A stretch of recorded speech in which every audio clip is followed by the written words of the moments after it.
সন্ধে বাজে 9টা আর চলে এসেছি আমি একটা দারুণ বার্থডে পার্টিতে। আর দেখতে পাচ্ছ খুব সুন্দর করে সাজানো হয়েছিল, কালারফুল বেলুন ছিল, সাথে কিন্তু বাচ্চাদেরও কিন্তু অনেক কিছু ছিল। ওদেরকে দেওয়া হয়েছিল এই যে টুপি, আর বাচ্চাদেরকে টুপি পরার পর কি সুন্দর লাগছিল, দারুণ কিউট কিউট সবাই রেডি হয়ে দাঁড়িয়ে পড়েছে। আর যার বার্থডে সে কিন্তু এখনো আসেনি। এই যে কেকটা রাখা আছে, এই কেকটা হচ্ছে বার্থডে কেক, আর খুব সুন্দর কেকটা একটা। আর এর উপরে ওর নামও লেখা আছে, ওর নাম হচ্ছে আরিয়ান। আরিয়ান হচ্ছে আমার দাদার ছেলে, আর ওরই জন্মদিনে আজকে আমরা এসেছি। আর ও কিন্তু এখনো এসে পৌঁছয়নি, মানে বুঝতেই পারছো। এই যে মাঝখানে লাল রঙের টি শার্ট পরা বসে আছে, ও হচ্ছে আরিয়ান। আজকে একটা দারুণ প্রাপ্তি পেয়েছি আমি। প্রথমে আগে কেক কাটা হয়ে যাক, তারপরে নিশ্চয়ই বলবো। তো সবাই মিলে দারুণ ক্ল্যাপ করলাম, ওকে চেয়ার করলাম। আর তার সাথে আমার ছেলেও ওখানে বসে পড়েছে। ও অবশ্য ওকে খুব ভালো করে চেনে না বলে একটু একটু অফ লাগছিল, কিন্তু ঠিক আছে, চলো বাচ্চা মানুষ তো, ওদেরকে তো এভাবেই শিখতে হবে, তাই না? তো সবাই মিলে খুব চেয়ার আপ করলাম, আর সাথে কিন্তু কেকটাও কাটা হলো। কেকটা ছিল একটা পাইনাপল ফ্লেভারের কেক, আর সেটা কিন্তু খেতে দারুণ হয়েছিল। আমার তো খুবই ভালো লেগেছে, আর ছেলেরও কিন্তু খুব ভালো লেগেছে।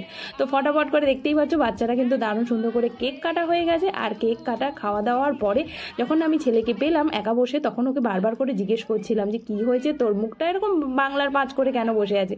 ওর হচ্ছে বাড়ির সকলকে মিস করছে, ও চাইছিল ওরও এরকম একটা বার্থডে পার্টি হবে, আর ওর যে বন্ধু আছে সে ওর সাথে খুব ভালো করে কথা বলবে। ব্যাস এইটুকুনি। আমার ওর মুখটা দেখে তো আমার খুব খারাপ লাগছে, তাই আমি অনেক চেষ্টা করলাম ওকে চেয়ার আপ করার, আর বললাম ঠিক আছে চলো এবার যাই খেতে। খাওয়ার ওখানে যাওয়ার আগে একটু ওর সাথে গল্প করে নিলাম, আর তারপরে কিন্তু চলে যাব খেতে। হ্যাঁ, যেটা বলছিলাম, সবাই যে আমাদেরকে আমাকে কি বললো ওখানে যাওয়ার পরে, সবাই আমাকে ইউটিউবার বলছিল। আমার যে কি আনন্দ হচ্ছিল কি বলবো। তারপরেই আমরা চলে এসেছি এখানে খাওয়া দাওয়ার প্লেসে। আর এই জায়গাটা কিন্তু দারুণ সুন্দর করে সাজানো হয়েছিল, দারুণ সুন্দর পর্দা লাগানো হয়েছে, নিচে একটা টেবিলে ক্লথ ছিল, আর তারপরেই চলছিল খাওয়া দাওয়ার পর্ব। তো খাওয়ার জন্য তো অপেক্ষা করছিলামই, তো সাথে সাথেই দেখো চলে এসছে। আর খাওয়াটাও কিন্তু দারুণ ছিল। সেটার মধ্যে কি কি আছে মেনুতে চলো একে একে দেখা যায়। আছে ফ্রাইড রাইস, তার সাথে দিয়েছে এখানটায় তোমার হচ্ছে এই যে স্যালাড ছিল, প্রথমেই স্যালাড দিয়েছিল, তারপরে ফ্রাইড রাইস, আর ফ্রাইড রাইসের সাথে সাথে ছিল ছোলার ডাল। ছোলার ডালে ছিল হচ্ছে তোমার ওই দিয়ে বলে না নারকেল দিয়ে, সেই নারকেল দিয়ে ছোলার ডাল ছিল। ডালটা দারুণ হয়েছিল খেতে। তার সাথে নর্মাল যেরকম গোটা গোটা চিপস হয় সেই চিপস ছিল।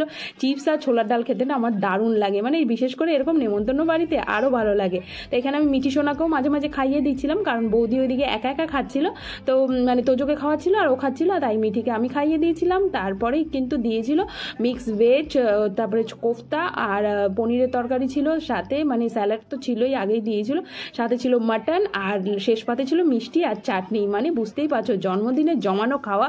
দারুণ করে খেলাম, আর দারুণ পেট ভরে খেয়েছি। আয়ুষ যদিও শরীর খারাপ বলে একটু বেশি কিছু খেতে পারেনি, কিন্তু আমরা সবাই কিন্তু দারুণ হয়েছে, খাওয়াটা খুব টেস্টি ছিল। লাস্টে চলে এসেছি, আর এইখানে হচ্ছে বাড়ি ফেরার পালা।